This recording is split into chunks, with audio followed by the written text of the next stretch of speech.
Ils sont jeunes, ils ont choisi cet espace expression jeune pour mieux véhiculer leur quotidien. Eux, ce sont les jeunes entrepreneurs dans divers domaines d'activité comme l'agriculture, les NTIC, les bâtiments et travaux publics, etc. Seulement, ils ne sont pas venus en rang dispersé. Ils œuvrent au sein de l'Association des jeunes entrepreneurs de Côte d'Ivoire, AJECI, une plateforme de jeunes entrepreneurs. Et le slogan est « S'associer pour développer ». 1, 2, 3, nous. 1, 2, 3, nous. 1, 2, 3,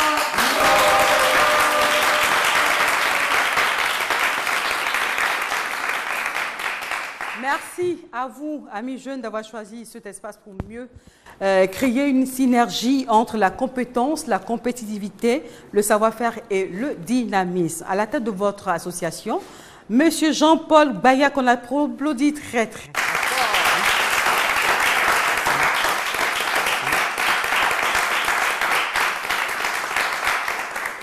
C'est notre invité spécial et comme beaucoup de nos invités, il a accumulé expérience scolaire, universitaire et professionnelle.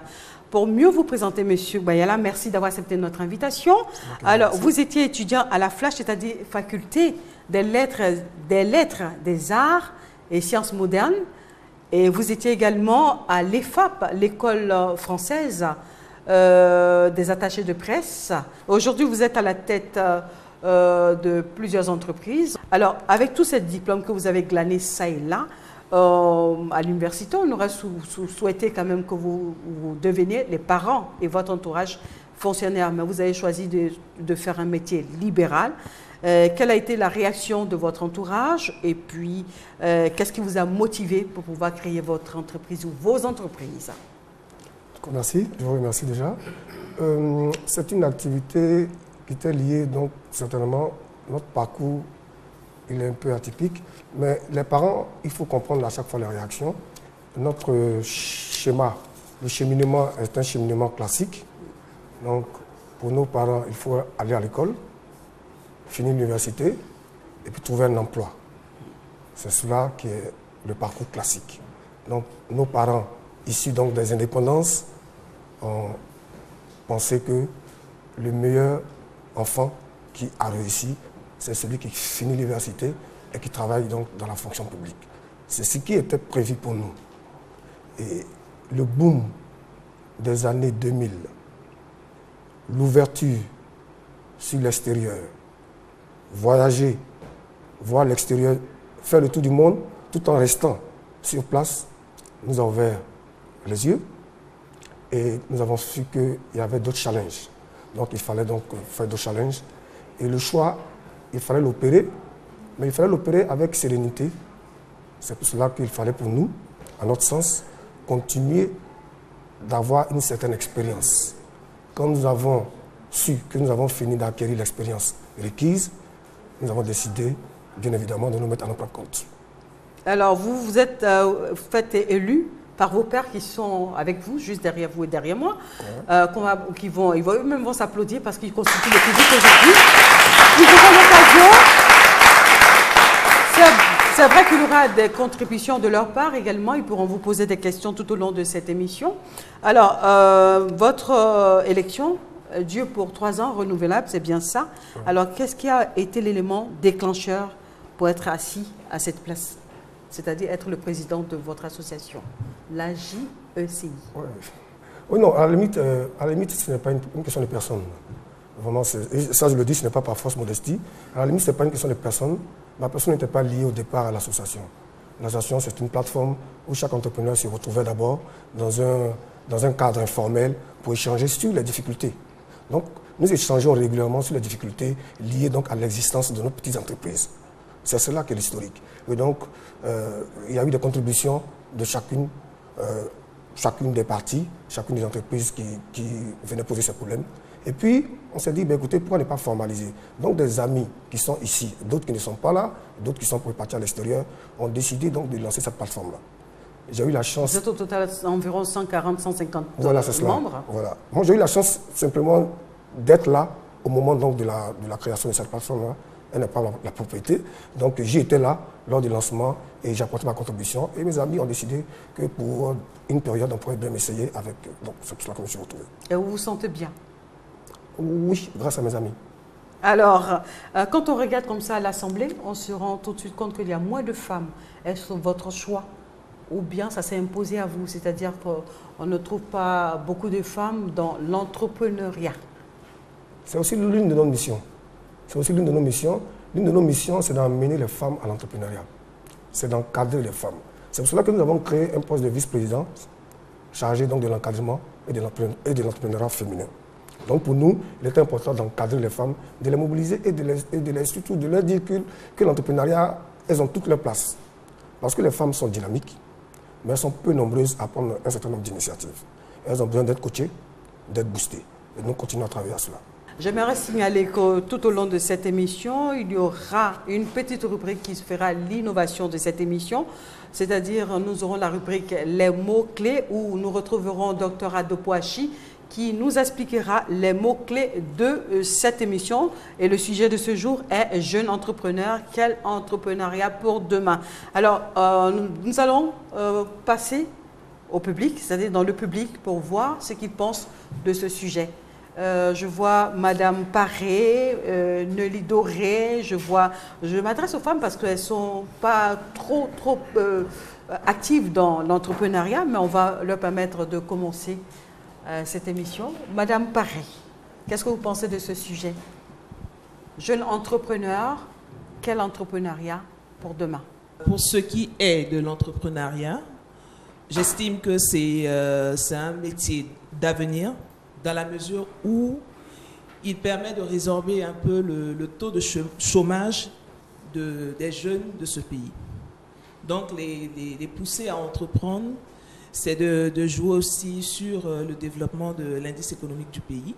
Ça permet aussi le développement de certaines collectivités. Et franchement, ça permet aussi aux jeunes de se prendre en charge et surtout de créer de la main-d'œuvre dans le pays. Alors comment vous êtes arrivé dans l'association? Bon, moi, pour ce qui nous concerne, nous sommes plutôt partenaires. Nous sommes partenaires, voilà, nous sommes partenaires en tant qu'agence conseil en communication, marketing et publicité. Nous avons décidé de les accompagner dans cette mission que nous estimons très noble, dans la mesure où il y a d'abord le volet social, qui est d'apporter notre pierre à l'édifice, résorber le taux de chômage, et en second lieu, apporter aussi notre expertise aux potentiels lauréats qui gagneraient le prix et les accompagner dans l'implantation de leurs entreprises. On va retrouver tout de suite Nelly Doré, qui est votre chargée de communication. Ça vous fait plaisir de travailler avec la JCI ou bien vous ne vous êtes pas encore bien imprégné puisque vous ne faites que commencer dans cette association? Oui, on ne fait que commencer dans cette association-là, mais leur but, leur mission en fait est très noble et ça nous implique d'autant plus que en tant que jeunes diplômés, je pense un peu à tous les jeunes diplômés de Côte d'Ivoire qui ont du mal à trouver des emplois et qui ont besoin d'une association pour les booster. Parce qu'on ne va pas tout le temps compter sur les entreprises qui ne peuvent pas prendre le nombre pléthorique de diplômés juste à Abidjan, pour ne pas dire en Côte d'Ivoire. D'accord, on va passer le micro à une autre femme, une autre dame, jeune dame. On nous explique comment on est arrivé dans cette association et puis quel est le regard que vous portez sur le sujet du jour qui est jeune entrepreneur, quel entrepreneuriat pour demain? Moi, je venais de finir les études, j'avais pas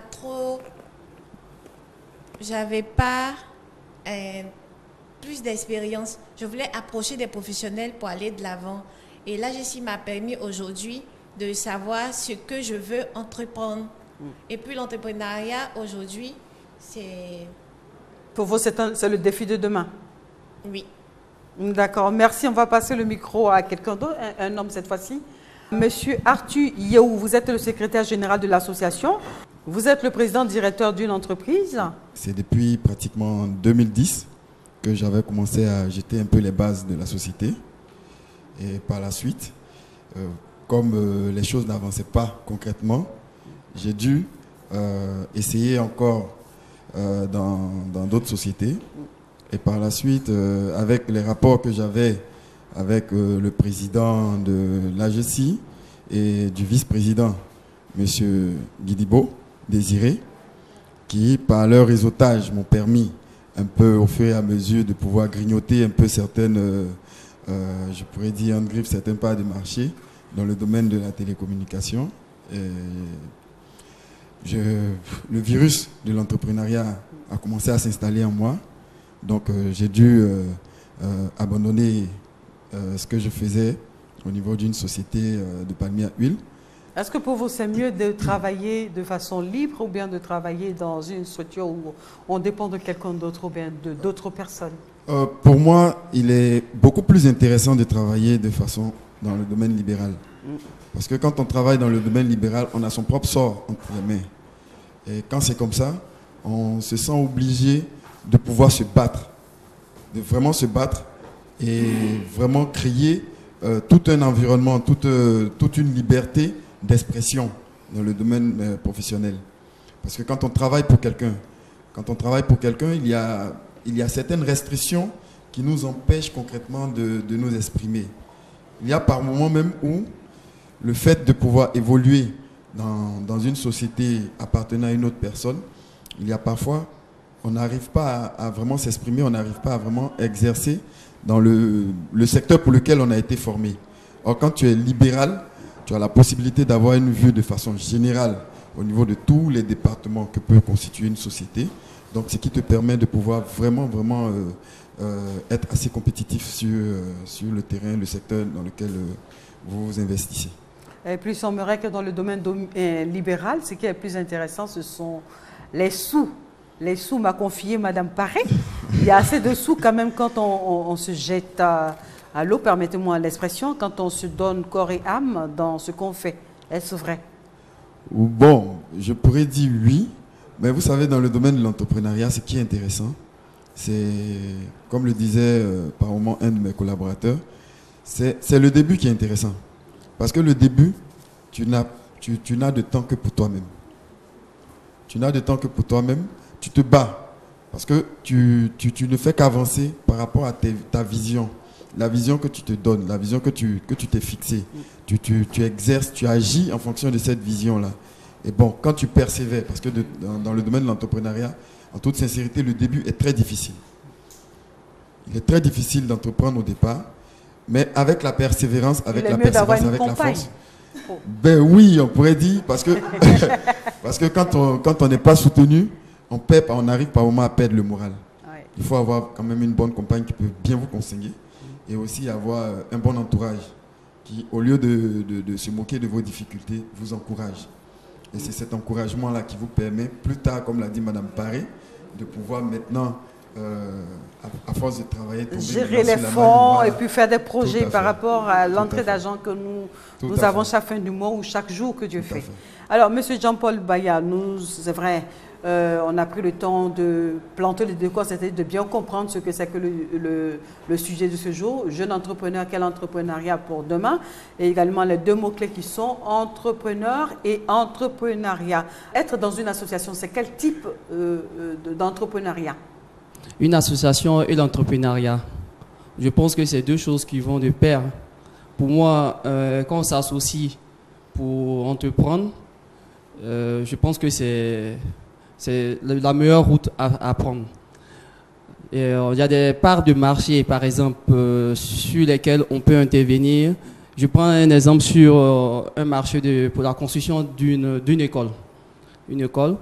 Donc, plusieurs entrepreneurs peuvent se mettre ensemble pour pouvoir construire cette école. Il y a le maçon, il y a le charpentier, il y a l'électricien et le menuisier aussi qui peut intervenir pour les tables et les bancs. Donc voici un peu pour moi un petit exemple pour expliquer que les deux vont de pair. Alors on va passer à quelqu'un d'autre. Est-ce qu'il est plus intéressant d'appartenir à une association quand on est dans l'entrepreneuriat ou bien d'être seul? Je suis rentré dans cette association juste après mon BTS. Quand j'ai fini ma formation, il me fallait trouver des stages et autres qui étaient vraiment compliqués. Il ne faut pas que je le cache, c'était compliqué. Alors, j'ai approché. mes devanciers pour leur demander quelle serait la route à tenir. Et c'est ceux-là qui m'ont encadré, c'est ceux-là qui ont dirigé mes pas. C'est vrai que pour moi, l'entrepreneuriat, c'est quelque chose d'important, c'est quelque chose qu'on vit, c'est du vécu en fait. Il ne faut pas venir à l'entrepreneuriat parce qu'on a besoin d'argent, mais il faut aller à l'entrepreneuriat parce qu'on aime la chose. Vous comprenez? Aller à l'entrepreneuriat, il faut aimer. Comme on le dit toujours, nous faisions encadrer par des coachs qui nous disaient comme ça que pour réussir l'entrepreneuriat, il y a 3 choses. Il y a d'abord la persévérance, ensuite la performance et le dernier, comment rentabiliser mon business. Si vous commencez par comment rentabiliser mon business, sachez que 2 années après, votre entreprise sera fermée. Nous étions dans l'informel, c'est vrai. Nous nous sommes approchés de M. Boya ici, que je salue bien, parce qu'il nous a encadrés, il nous a dirigés. Il a permis à ce que nos entreprises qui étaient dans l'informel reviennent à l'informel pour voir le jour. Aujourd'hui, j'ai la possibilité de dire à quelqu'un qui me regarde que venir à l'entrepreneuriat, c'est quelque chose de grand. Venir à l'entrepreneuriat, c'est quelque chose de grand. C'est émouvant. Ça se vit en fait.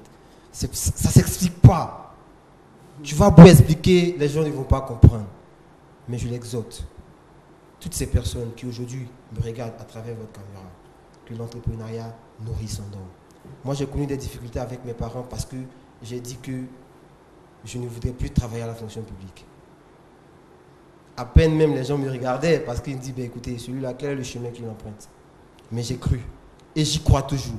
C'est vrai qu'en rentrant dans ce réseau, l'objectif pour moi, et je profite pour raconter en même temps la petite histoire, l'AGECI devait faire sa conférence de presse. C'est ainsi que je suis rentré à l'AGECI, ils m'ont invité, et je suis parti en tant que cadreur de la conférence. Et après ça... Parce que vous avez fait la production audiovisuelle. J'ai fait la production audiovisuelle, c'est cela. Et après ça, le président m'a dit, mais écoute, tu es un jeune, tu entreprends, tu aimes ce que tu fais, pourquoi est-ce que tu ne peux pas rentrer dans la plateforme? J'ai dit, ben écoute, ces une association, on sait comment ça commence, on ne sait pas comment ça finit. Voilà, moi mon business c'était de prendre peut-être ma caméra, aller filmer 2, 3 mariages, venir m'asseoir, ben, j'ai mon blé, je ne cherche pas à calculer quelqu'un. Alors qu'il a déjà rentré à l'AGECI, ce que je n'avais pas compris, c'est que ça allait me donner encore plus de marché, ça allait m'ouvrir encore d'autres portes. Voilà, aujourd'hui l'AGECI m'a permis d'être sur un plateau de télévision pour m'exprimer et j'aimerais dire merci à l'AGECI. Et aussi demander au public d'applaudir vraiment le président parce qu'il en a beaucoup fait. Monsieur Boya, vous êtes plébiscité, vous avez un bon chargé de communication parce que pendant la préparation de cette émission, on s'est donné rendez-vous, il a respecté le timing. Et quand il y a eu un petit problème, il envoie un message, je vous l'appelle pour s'excuser. On peut dire qu'on peut l'applaudir également, on peut applaudir Grâce, même s'il est humble. Alors, je reviens à vous maintenant. D'où vous viennent les fonds avec lesquels vous faites vos activités? Ok, d'accord. Et quel genre d'activités vous faites dans votre association? Donc, je réponds à la première question. La première question, d'abord, d'où viennent les fonds? L'AGECI, étant une plateforme qui regroupe l'ensemble des entrepreneurs de Côte d'Ivoire, ne vit pas d'abord de subventions. Elle vit des cotisations levées par ses membres, comme toute association. Et comme ce sont des entreprises, et comme il y a aussi des micro-entreprises, et il y a des entreprises aussi moyennes qui se comportent bien en termes de chiffre d'affaires. Donc ce que nous avons fait au départ, nous avions plafonné donc, la cotisation annuelle qui devait permettre donc, aux différents membres qui cotisent de bénéficier en retour d'un certain nombre de réseautages que nous mettons en place. Donc les membres cotisent. L'association met en place un réseau qui leur permet, eux, de continuer à vivre et qui leur permet de continuer d'exister en tant qu'entreprise. Parce que notre association doit permettre mieux aux entreprises membres de continuer à exister. Alors, nous faisons du lobbying pour nos entreprises membres. C'est-à-dire, le lobbying, c'est quoi? Le lobbying, ce sont les démarches institutionnelles de réseautage que nous menons pour le compte de nos entreprises. Vous comprenez? Donc, nous avons par exemple rencontré un certain nombre d'acteurs pour leur dire, écoutez, en Côte d'Ivoire, il y a des entreprises qui veulent prendre des parts des marchés, qui sont des jeunes entrepreneurs. Nous ne comprenons pas pourquoi ces entreprises-là ne peuvent pas avoir des parts des marchés. Donc, notre rôle, c'est de dire, voici l'expertise dont nous disposons. C'est cela que la réalité. Nous disons, voici l'expertise dont nous disposons. Malgré cette expertise-là, nos entreprises n'arrivent plus à vivre. Donc nous levons la voix, nous faisons le réseautage, et puis finalement, des portes s'ouvrent à nous, les portes s'ouvrent à nous, et nous créons donc un cadre. Donc il y a eu un cadre permanent qui a été créé avec l'administration et un certain nombre d'acteurs, dont la direction des marchés publics et les PPU, où nous ont dit, nous sommes bien d'accord avec vous jeunes gens, ce que nous vous demandons. Comme vous n'avez pas assez de moyens, nous avons demandé à nos membres d'aller, comme M. Kounessia vient de le dire tout à l'heure, d'aller sur les parts de marché en groupement. De telle sorte qu'à 4 et à 5, quand on vous attribue un marché, ça vous permet de continuer de vivre. Mais en même temps, ces entreprises sont... Est-ce qu'il n'y a pas assez de risques par rapport au fait qu'on soit dans la fonction publique où chaque fin du mois, on sait qu'on a 200 000 francs, on a 200 000 francs chaque fin du mois, au lieu de s'engager dans un chemin inconnu? Non, il n'y a pas assez de risque, madame. Vous savez pourquoi? Parce qu'il nous faut créer de la richesse pour nos pays. Là, ce sont les entreprises qui créent la richesse. Vous savez, pour nous qui étions tout jeunes, quand on a vu le président Félix Houphouët-Boigny, quand on était plus jeunes, c'était l'État qui était le plus gros pouvoir d'emploi. OK? Avec les sociétés de développement, les SODE, tout ça. Donc l'État était le plus gros pouvoir d'emploi. Là, c'était intéressant. C'était mieux pour nos oncles et pour nos papas.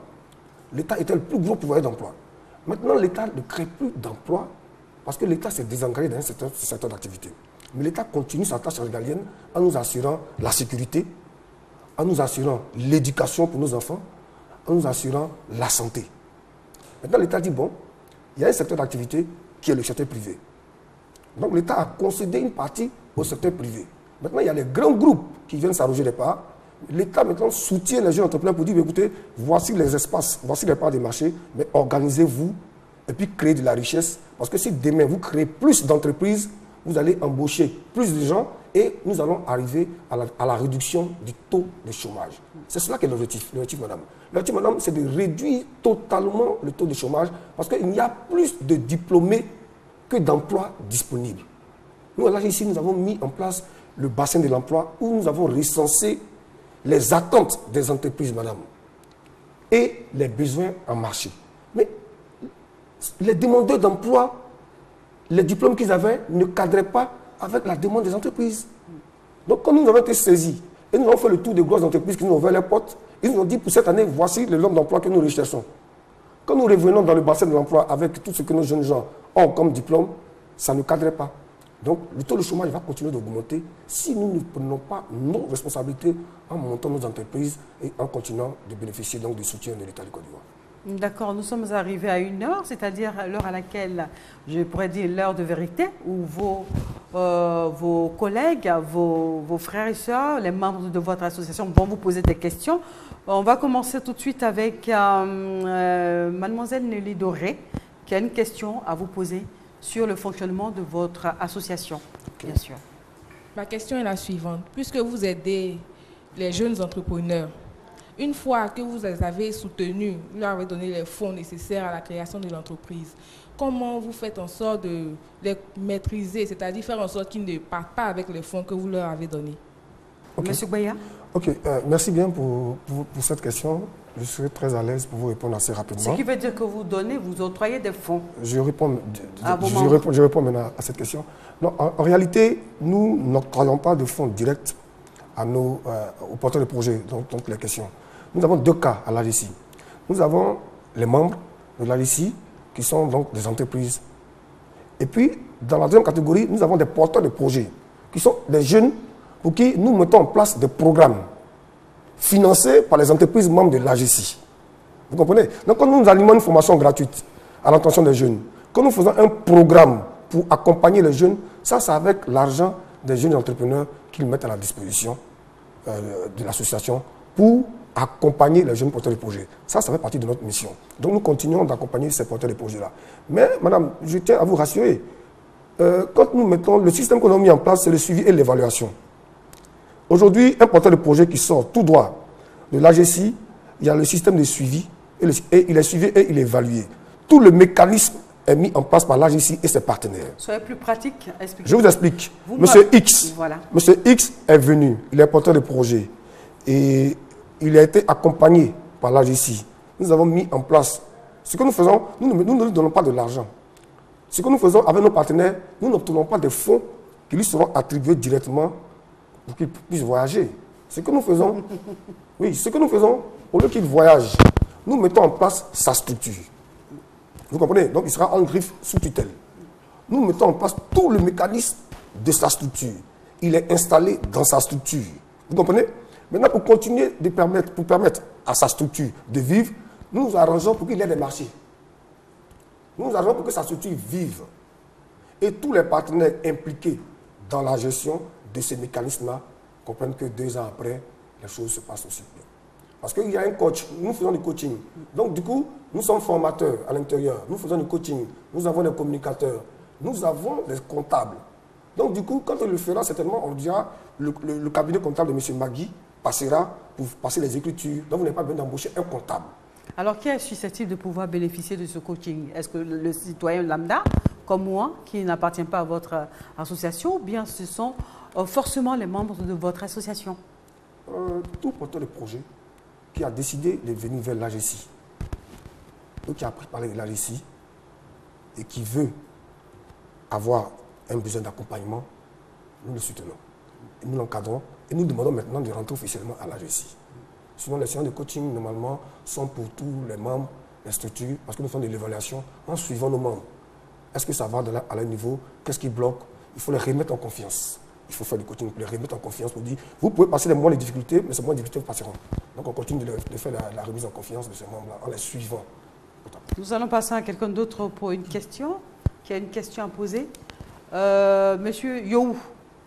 Je voudrais demander au président de l'AGECI, quels sont les objectifs concrets de l'AGECI à court, moyen et long terme, et quels sont les moyens que l'AGECI se donne, puisque dans sa démarche tout à l'heure, il a souligné que l'AGECI est un réseau qui permet de lutter un peu contre le taux, pour réduire un peu le taux de chômage.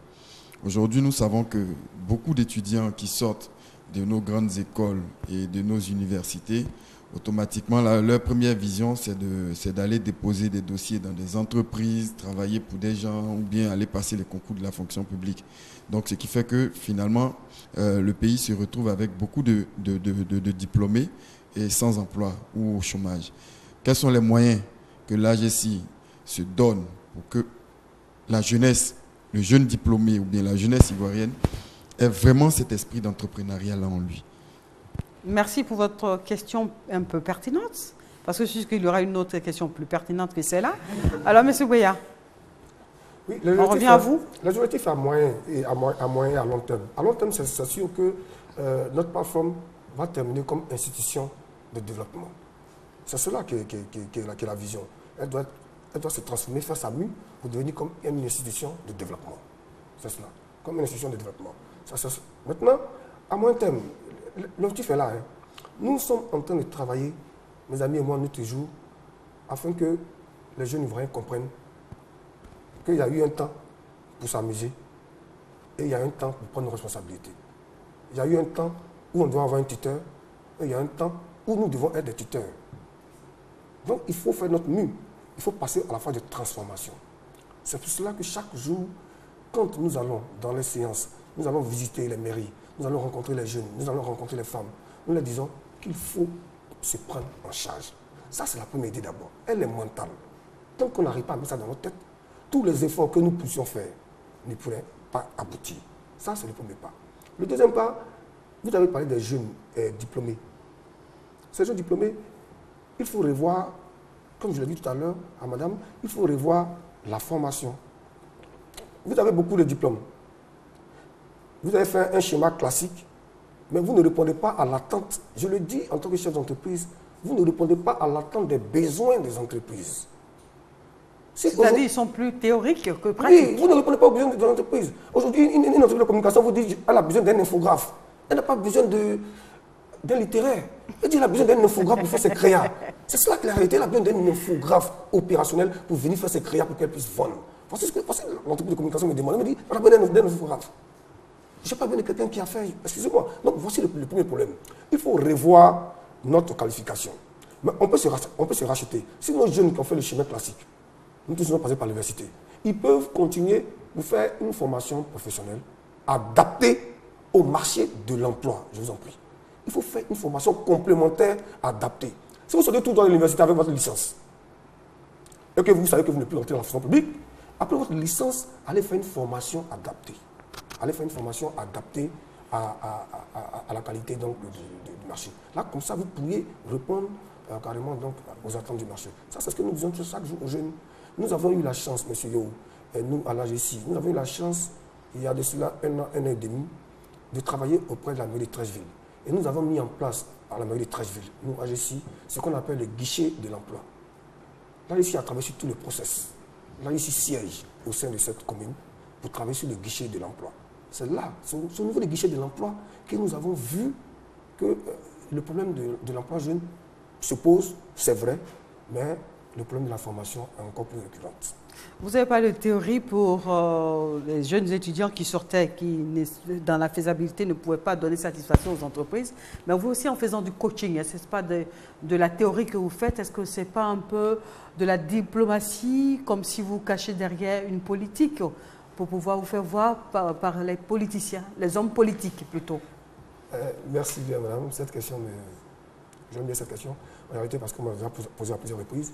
Mais en réalité, je ne remets pas les choses sur ma personne. Quand nous allons, nous, à AGC, discuter avec des jeunes, nous, ce que nous faisons, vous avez vu Serge Gras tout à l'heure, il a rendu témoignage. Ici, il s'agit de rendre témoignage. Ici, il ne s'agit pas de quelqu'un qui a quitté de l'école et puis qui vient vous faire des théories. Ici, quand on cause avec un jeune, je lui dis, voici l'activité que je fais, voici mes difficultés que moi-même je vis, voici comment j'arrive à m'en sortir.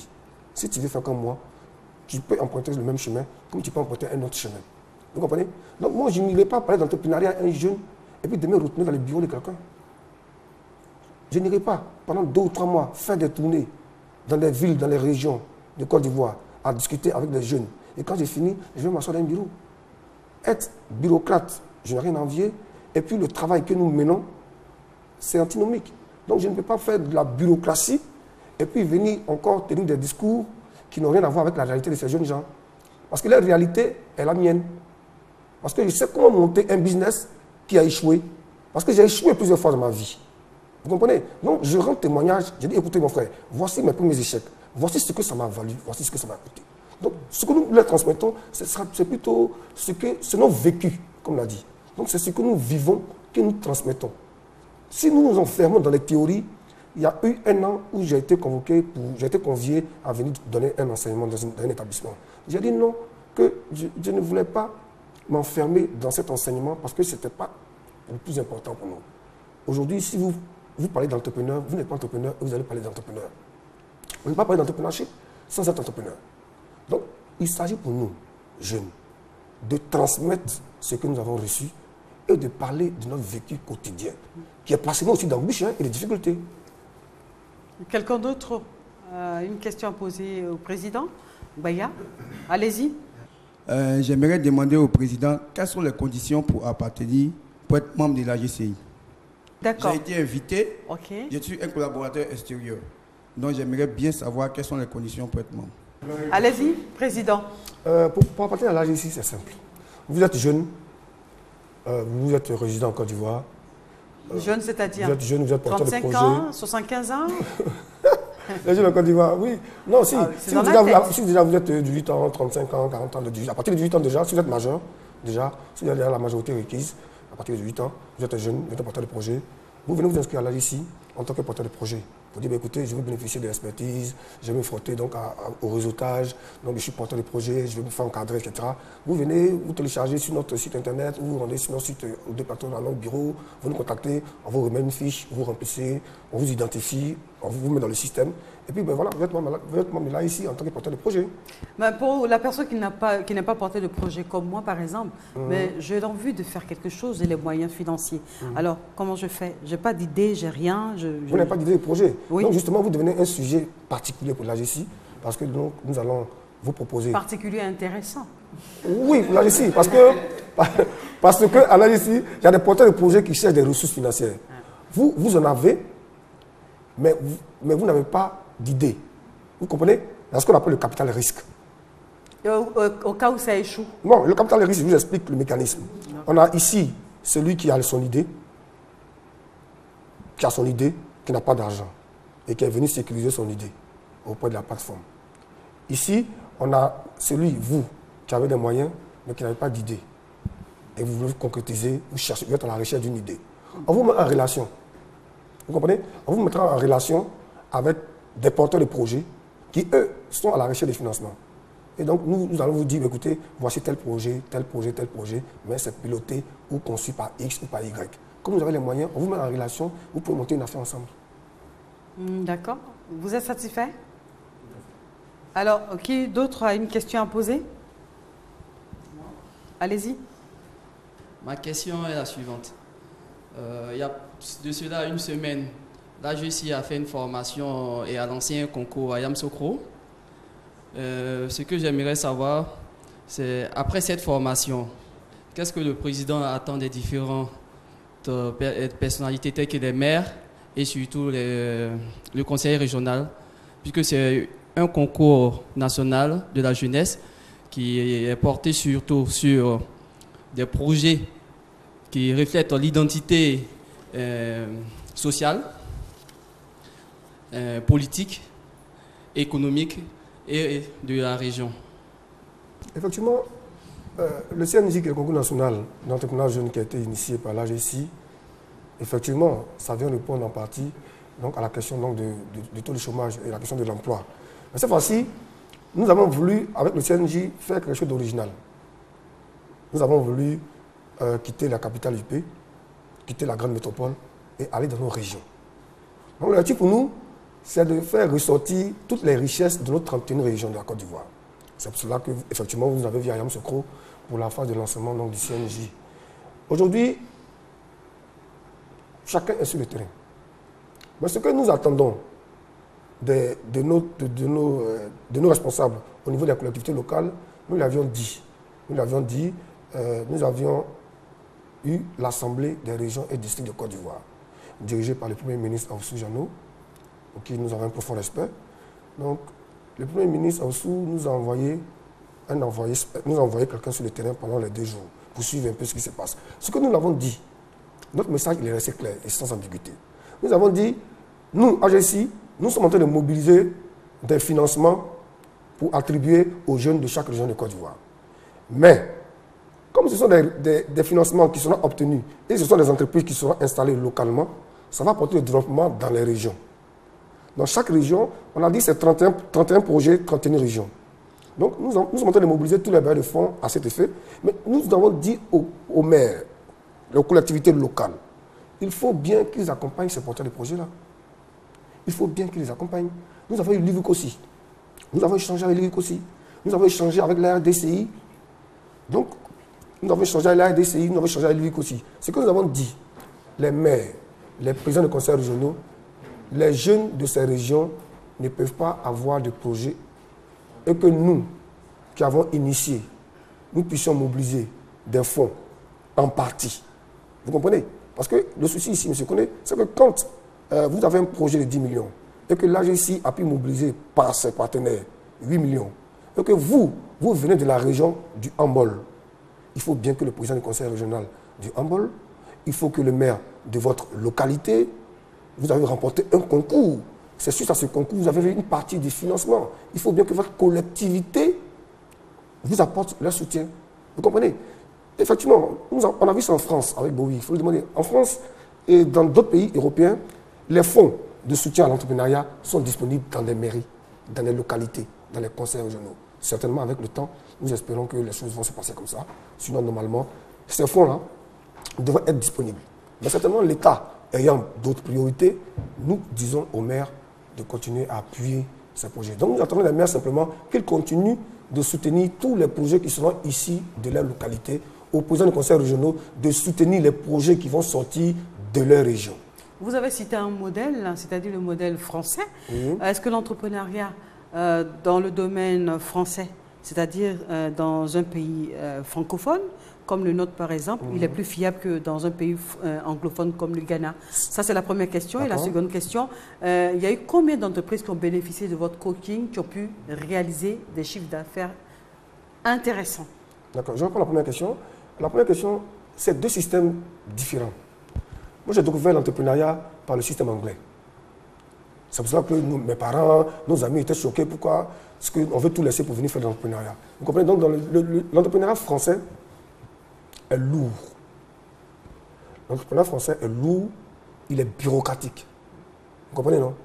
C'est chemise, c'est costume, on s'enferme dans les bureaux, on ne va pas sur le terrain. Trop de documents. Trop de documents, tout le monde veut signer, les procédures, secrétaire, assistante, paraffeur.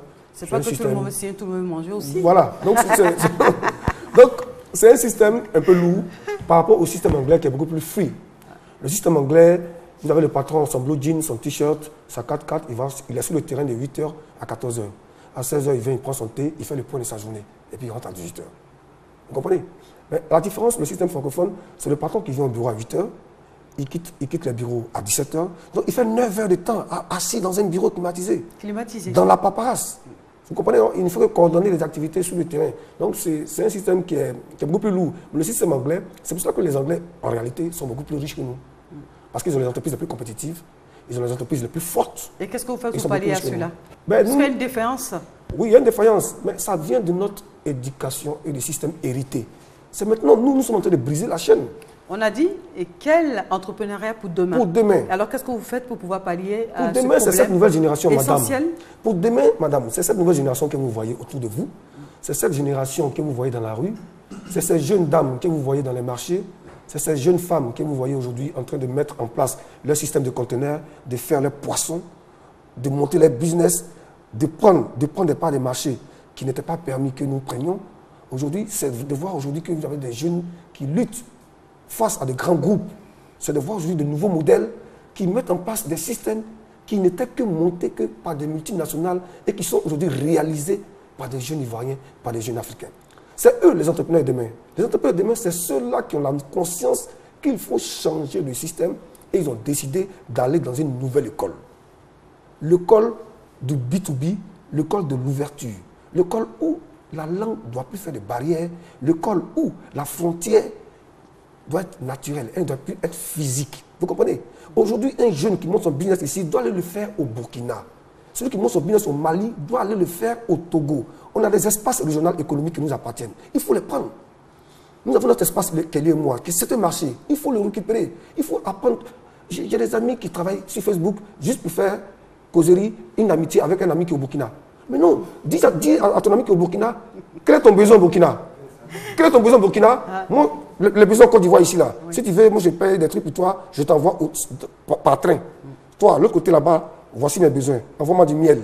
Vous comprenez? Vous commencez des petits business comme ça, et ensuite, vous montez une entité, une industrie au Burkina, au Mali, en Côte d'Ivoire. Demain, on dira, mais écoutez, je ne sais pas, Mme Caroline, comment elle s'est arrangée en 4 ans pour que son entreprise soit implantée dans 5 pays?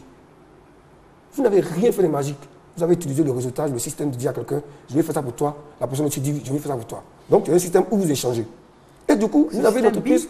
B2B. Oui, c'est le B2B. C'est ce que nous avons fait, nous, AGC, quand nous avons convoqué le forum économique. Nous avons convié, en Côte d'Ivoire, madame, tous les entrepreneurs de l'Afrique de l'Ouest. Nous avons fait venir nos amis du Burkina, nous avons fait venir nos amis du Togo, les jeunes entrepreneurs. Nous sommes venus leur dire, voici la Côte d'Ivoire, voici les jeunes entrepreneurs. Entendez-vous, signez des contrats, ils vont replanter vos sociétés, vice-versa. Ça a marché. D'accord. Dans toute entreprise, il y a des difficultés. Oui. Alors, nous allons essayer de parler, nous allons voir 2 ou 3 personnes dans le public qui vont nous parler un peu des difficultés qu'elles retrouvent sur le terrain. Allez-y. En tant qu'entrepreneur, les difficultés rencontrées sur le terrain, il y a tout d'abord la recherche de marché.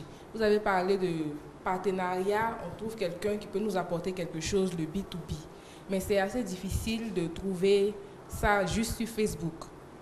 Vous avez parlé de plusieurs réseaux. Pouvez-vous nous donner des réseaux possibles, à part la GSCI, bien sûr? D'accord, nous allons regrouper 2 autres questions et puis on va terminer parce que nous sommes seulement à quelques minutes de la fin de cette émission. Qui d'autre a une question à poser concernant les difficultés, bien sûr? Oui, allez-y. En termes de difficultés, on constate qu'il y a certaines entreprises qui périclitent. Pas seulement, peut-être elles peuvent avoir des fonds, mais par moment, par absence de communication. Est-ce que vous ne pensez pas aussi que l'élément communication puisse être un élément assez crucial aussi pour la pérennité d'une entreprise? C'est la dernière question? C'est bon? D'accord. Monsieur Gbaya, Jean-Paul Gbaya, alors, vous avez eu droit à 2 questions intéressantes. La seconde, je sais que c'est l'absence de communication. Et l'autre, la première question concerne le relationnel. C'est-à-dire comment faire pour gérer, trouver quelqu'un avec qui on pourra faire les affaires. D'accord. Oui, je disais tout à l'heure à Mme Doriane, il faut sortir de la solitude. Il faut sortir de la solitude et puis intégrer un ensemble. Il est important de se mettre dans un vaste ensemble pour bénéficier du réseautage. Ça, c'est important. Ensuite, tout à l'heure, bon, j'ai donné un exemple comme ça sur Facebook, mais effectivement, il y a beaucoup de sites. Il y a beaucoup de sites privés sur lesquels vous pouvez donc vous inscrire pour échanger, un site privé fermé, pour échanger avec vos différents partenaires. Mais le plus important d'abord, c'est de faire je reviens encore pour du B2B, c'est de faire des rencontres physiques. Il faut d'abord sortir du virtuel, faire des rencontres physiques. C'est pour ça que quand vous avez des associations, vous avez des institutionnels qui organisent des forums d'échange et autres, on vous convie, c'est gratuit, il faut venir. Il faut venir à des forums. Nous préparons encore notre forum économique d'ici la fin de l'année. Donc quand on organise des forums, il faut y aller partout où il y a les échanges. Parce qu'aujourd'hui, nous estimons que le temps vraiment de l'amusement est passé. Les jeunes de Côte d'Ivoire ont pris trop de temps à s'amuser. Nous avons perdu beaucoup de temps. Donc, il faut qu'on puisse se rattraper. Qu'est-ce que vous préconisez pour terminer? Ce que nous préconisons, c'est que les jeunes se mettent au travail. Les difficultés existent. À ce niveau-là, il n'y a rien à faire. Mais il faut que la nouvelle génération, celle qui est là maintenant, ne désespère pas. Continue de travailler et garder espoir, car la vie, l'avenir nous appartient. Merci à vous, Monsieur Jean-Paul Gbaya, président de l'association AJECI, Association des jeunes entrepreneurs de Côte d'Ivoire. Merci également à vous, public. Vous allez vous applaudir très fort. Parce que